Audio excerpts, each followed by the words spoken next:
Thaddeus, how you doing? Hey, good. How are you? Good. Good, enjoying it. It is a good day. Yeah.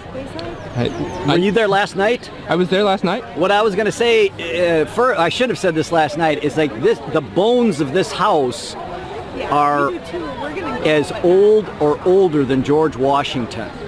To think about that this guy built it before the Civil War, and yet the trees themselves were growing before George Washington was president. So everybody likes antiques. The skin is new to preserve it, but the building itself is actually older than our country. Wow. That's amazing. That is something to think about. Yeah. The time frame is difficult for us to put our mind around, but it is an old place, and it's in the original location that it was when it was first built. That's one of the best parts about this whole thing. Yeah, very unusual, since a lot of those buildings like that would get moved for the prime real estate and torn down. Yep. Rebuilt. Yep. Yeah, you had a real good story last night. Yeah, I didn't get it on video, but yeah. Well, I just like to get people around the mind frame of this house, that it was built before the Civil War. Our state of Wisconsin was less than 10 years old. The canal, which is a major economic development for Dorr and the shipping on the Great Lakes, had not even been made yet. The population was only 1,500 in our county. I'm not even sure all the townships in Dorr County were formed. That's how new our political division was in our state. So he really was the first wave of immigrants to come to this country, and we see the results. No roads and no amenities to speak of. Just trails, a lot of hard work, a lot of hand tools. The roof boards that are up there, most of them are 18 inches wide, and they're all 14 feet long. So they were tremendous resources that they had, probably right on their own properties. Yep. To cut the trees down and use them. And the other miracle here is that this was almost torn down or sold until we discovered that it is truly a gem. But because when the Crossroads Foundation purchased this property, all they wanted really was the 17 acres that it's on. For trails and such? Exactly, just for a nature preserve. The house was not that important. So what do we do with the house? Okay, good question. Let's sell it. Because we paid $175,000 for this property, and the thing is, when you borrow money from a bank, they have a bad habit of wanting it repaid. Yep. So we got to scratch up $175,000. So we put the place up for sale for $175,000. Well, number of lookers, but they just didn't want to pay the price. And what they would have done is come here and taken the house down and rebuilt a big mega house. Because look at the property. I mean, yeah. It's beautiful. I mean, you get the bay, creek. You got the creek. You got the open fields. You've got a nature preserve in your backyard, and it didn't happen. And until then, we discovered, okay, here's what we've got here. So now we got to shift gears.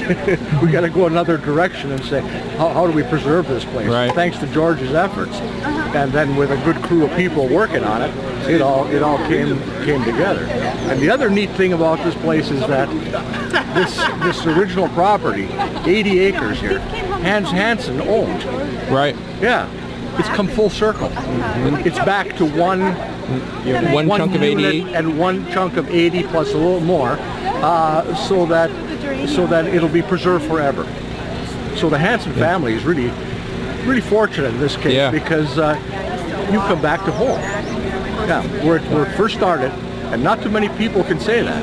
You can go back to where you were born or where you grew up, and it's maybe a field or a subdivision or whatever.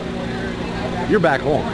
Yeah, even my haunts where I was running around as a kid, there's houses on it. It used to be woods and a creek, and now that it's a housing development. So there you go.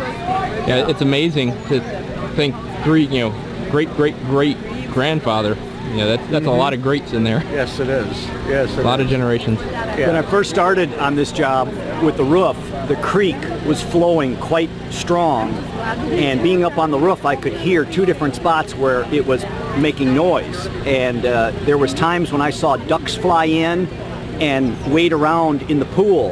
And it might sound funny, but I thought, I bet this guy sat in his backyard and shot ducks once in a while for dinner and said, "There we go, honey, we got a duck."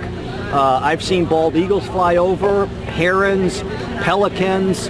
There's all kind of birds that sang around here. There is a resident pine snake that comes around, about a 3-footer every day. So by my being here and working, I really felt the spirit of Hans Hanson. And I saw his handiwork. I saw the boards and the nails and the dovetails and the logs. And it's pretty peaceful to live here, to be here, to spend time here. And it still has that quality as if you're back in the 1850s, 1860s. Anybody that spends an hour here, they'll get the spirit of, this is a quiet place. This is a beautiful place.